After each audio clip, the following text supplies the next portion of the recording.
வணக்கம். இன்றைய பார்வை உங்களை வரவேற்றுக் கொள்கிறது.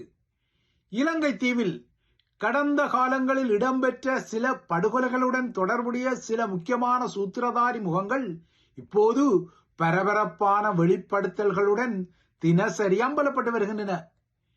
எனினும் இலங்கை தீவிலிருந்து பாதாள உலகு மற்றும் போதைப்பொருள் சாம்ராஜ்யத்தின் வீரியத்தை ஒடுக்கிக் கொள்ள முடியாமல் அனுரவின் ஆட்சி தரப்பு திணறுவதும் சமகாலத்தில் தெரிகின்றது. அந்த வகையில் தெற்கின் மாத்தறை வெள்ளமடம் பகுதியில் ஸ்ரீலங்கா காவல்துறையின் உத்தரவை மீறி பயணித்த வாகனம் ஒன்றின் மீது நேற்றிரவும் துப்பாக்கிச்சூடு நடத்தப்பட்டது. அந்த வாகனத்தில் பயணித்தவர்கள் தப்பியோட வெறும் வாகனம் மட்டும் காவல்துறையால் மீட்கப்பட்டதாக இன்று காலை அறிவிப்பு வந்தது. இதற்கிடையே இலங்கையில் எல்லா துறைகளிலும் மாபியா ஊடுருவியதைப் போல பாடசாலைகளின் ரக்பி விளையாட்டு துறையிலும் ஒரு மாபியா புகுந்து சிப்பிலியாட்டத்தை செய்வதாக கொழும்பிலுள்ள பிரபல தமிழ் பேசும் பாடசாலை ஒன்றின் தலைவரும் அலறியிருக்கிறார். இலங்கை தீவின் அரசியல் நாசகார சாபக்கேடுகள் போலவே எல்லாவற்றையும் கட்டுப்படுத்த முயற்சிக்கும் சில சக்தி வாய்ந்த முகங்கள் எவ்வாறு தமிழர் தாயகத்தின் மீதான 30 ஆண்டுகால போரை நடத்தி கொண்டார்களோ, எவ்வாறு 2019 உயிர்த்த ஞாயிறு தாக்குதலை நடத்துவதற்கு பின்னணியில் நின்றார்களோ, அதேபோல இப்போது அதே முகங்கள் வேறு ஒரு அவதாரத்தில் பாடசாலைகளின் ரக்பி விளையாட்டு துறையில் புகுந்து விட்டதாக கொழும்பு சாகிரா கல்லூரியின் எச்சரிக்கை வந்துள்ளது.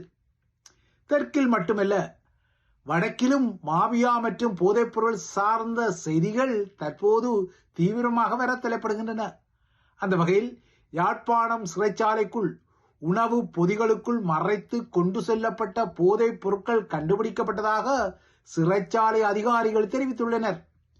போதைப் பொருள் குற்றச்சாட்டில் சிறைச்சாலையில் தடுத்து வைக்கப்பட்ட ஒருவரை பார்வையிடச் சென்ற அவரது மனைவியே அவருக்கு வழங்க சென்ற உணவு பொதிக்குள் ஹெரோயின் போதைப் பொருளை மறைத்து கொண்டு சென்ற போது அவர் கைது செய்யப்பட்டுள்ளதாகவும், அதேபோல இதேபோன்ற போதைப் பொருள் குற்றச்சாட்டில் தடுத்து வைக்கப்பட்ட புன்னாலை கட்டுவன் பகுதியைச் சேர்ந்த இளைஞர் ஒருவரை பார்வையிடச் சென்ற அவரது நண்பரும் நண்பனுக்கு உதவி செய்யும் நண்பேண்டா பாணியில் ஹெரோயினை உணவு பொதிக்குள் மறைத்து கடத்த முற்பட்ட போது மாட்டுப்பட்டு அவரும் தற்போது உள்ளே உள்ளதான செய்திகள் எல்லாம் வருகின்றன.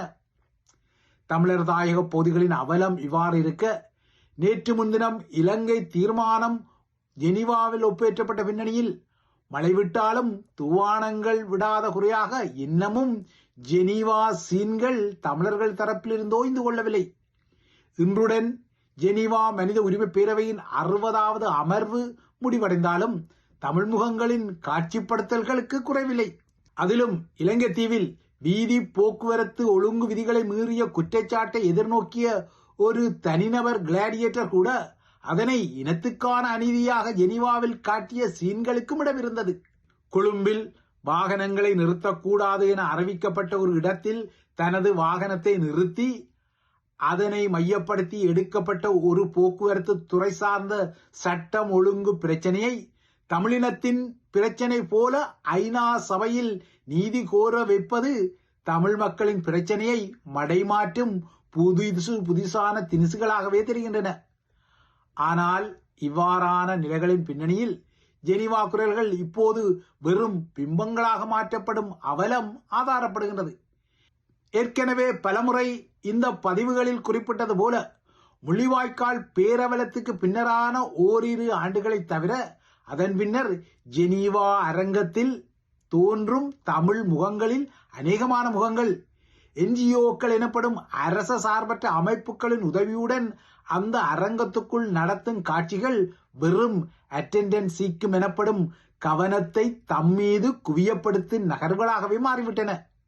இப்போது அந்த நகர்வு மேலும் மேலும் முன்னேறி அகதிகளுக்கு கேஸ் எழுதி கொள்ளும் தமது சுயதொழில்களை முன்னேற்றுவதற்கும் வீதி போக்குவரத்து ஒழுங்குகளை மீறிய தனிநபர் பிரச்சனையை கூட இனத்துக்கான அநீதியாக ஜெனீவாவில் காட்டிக்கொள்ளும் சொந்த மக்களையே ஏமாற்றும் ஜெனீவா முழக்கங்களாக வருகின்றன. இவ்வாறான காட்சிப்படுத்தல்களின் பின்னணியில்தான் ஜெனீவாவில் முழங்கினார், முறையிட்டார், கர்ச்சித்தார் என வெறும் சமூக வலைத்தள செய்திகள் வருகின்றன.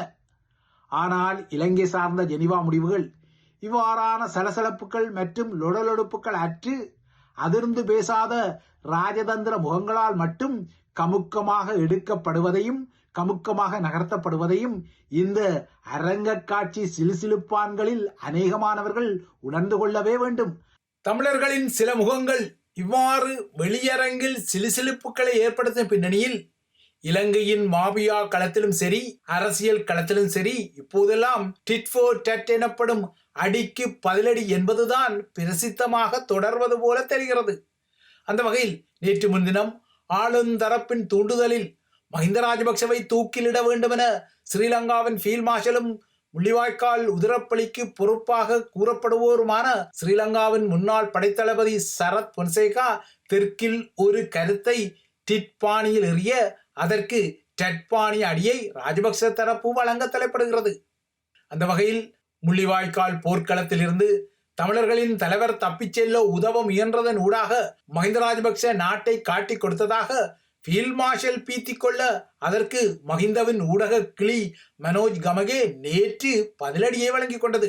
அந்த பதிலடியில் ஊடகர் லசந்த விக்ரமதுங்கவின் படுகொலைக்கு ஃபீல்ட் மார்ஷல் சரத் பொன்சேகாவை காரணம், அவர்தான் லசந்தவை போட்டு தள்ள தனது தரப்பிலிருந்து ஒரு ஹிட்மென் குழுவை அனுப்பியதாக ராஜபக்ஷ அணி புதிய குற்றச்சாட்டை பரபரப்பாக தொடுக்கிறது. ஃபீல்ட் மார்ஷல் சரத் பொன்சேகா தனது மடியில் உள்ள லசந்த படுகொலை குற்றத்தை மறைப்பதற்கே அனுர அரசாங்கத்திற்கு சார்பாகவும் மஹிந்தவுக்கு எதிராக பேசுவதாகவும் ராஜபக்ச தரப்பு குறிப்பிடுகிறது. ஆக மொத்தம் இதுவரை லசந்த விக்ரமதுங்கவின் படுகொலையின் பின்னணியில் டெர்மினேட்டர் கோட்டாபாய நேரடியாக சுட்டுவிரல் நீட்டப்படும் நிலையில் இப்போது சரத் பொன்சேகா தான் லசந்தவை போட்டு தள்ள ஒரு குழுவை அனுப்பினார் என்ற விடயத்தை ராஜபக்சர்கள் கூற தலைப்படுகின்றார்கள். ஆனால் லசந்த விக்ரமதுங்கவின் படுகொலையில் கோட்டாபாயவும் சரத் பொன்சேகாவும் ஒரே தோணியில் பயணம் செய்தவர்கள் என்பது குறிப்பிடத்தக்க ஒரு விடயம். ராஜபக்சக்களின் உறவுக்காரரான உதயங்க வீரதுங்க ஸ்ரீலங்கா விமானப்படைக்கு மிக் 27 ரக போர் விமானங்களை கொள்வனவு செய்த போது அதில் இடம்பெற்ற நிதி மோசடியை லசந்த தனது சண்டே லீடர் பத்திரிகையில் 2007 வெளியிட்டதும் அப்போது ஸ்ரீலங்காவின் பாதுகாப்பு செயலாளர் பொறுப்பில் இருந்த கோட்டாபாய ராஜபக்சவுக்கும் அவருக்கும் இடையிலான மோதல் வெடித்திருந்தது. இந்த மோதலின் விளைவுதான் 2009 ஜனவரி 8 லசந்தவின் உயிர் 50 வயதில் கொடூரமாக குடிக்கப்பட்டது. உந்துருளிகளில் சென்ற 4 ஹிட்மென் கொலையாளிகள் லசந்த பயணித்த வாகனத்தை தடுத்து நிறுத்தி அவரது வாகனத்தின் ஜன்னலை உடைத்து தமது கரங்களில் இருந்த நாசகார துப்பாக்கியால் அவரது தலையில் சுட்டனர். அவ்வாறாக சூடு வாங்கிய லசந்த ஓரிரு மணி நேரத்தில் மரணித்திருந்தார். அதுவும் மிக்கூழல் வழக்கு தொடர்பாக நீதிமன்றத்தில் சாட்சியம் அளித்துக் கொள்வதற்கு சில நாட்களுக்கு முன்னர் லசந்த கொழும்பில் வைத்து கொல்லப்பட்ட நிலையில் அவரே தனது கொலையை முன்னறிவித்து தனது பத்திரிகையில் எழுதிய இறுதியாக்கம் ராஜபக்சக்களை மாற்றுப்பட வைத்திருந்தது. நாசிகளின் காலத்தில் மார்ட்டின் நிமோலர் எழுதிய புகழ்பெற்ற கவிதை வரிகளை குறிப்பிட்டு தான் கொல்லப்பட்டால் அதற்கு அரசாங்கமே பொறுப்பு என அவர் குறிப்பிட்டதும் சுட்டிக்காட்டத்தக்க ஒரு விடயம். இப்போது லசந்த கொல்லப்பட்ட காலத்தில் ஒரே படகில் பயணித்த ராஜபக்சக்களும் சரத் பொன்சேகாவும் தத்தமது குற்றங்களை மாறி மாறி பகிரங்கப்படுத்த முனைவது நடக்கின்றது.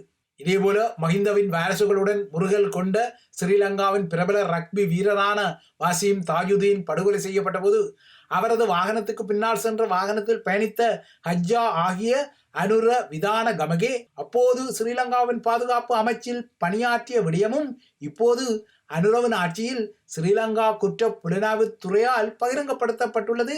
இது இப்போது இன்னொரு பரபரப்பான விடயமாக மாறிவிட்டது.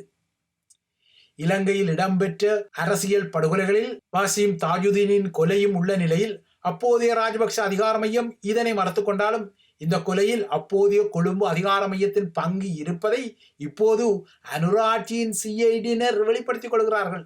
இதற்கிடையே வசீம் தாஜுதீன் படுகொலையில் தொடர்பு கொண்ட இதே ஹஜ்ஜா இந்த வருடத்தின் ஆரம்பத்தில் தனது 2 குழந்தைகளுடன் சேர்த்து சுட்டுக் கொல்லப்பட்ட நிலையில் இந்த கொலைக்கு பயன்படுத்தப்பட்ட துப்பாக்கியை தானே வழங்கியதாக தற்போது உள்ளேயுள்ள ராஜபக்ச தரப்பின் முன்னாள் உள்ளூராட்சி வேட்பாளர் முகமும் இலங்கையில் போதை சாம்ராஜ்யத்தை இயக்கிய முகங்களில் ஒன்றாக கருதப்படும் சம்பத் மனம்பேரியும் உண்மையை கக்கியுள்ளார்.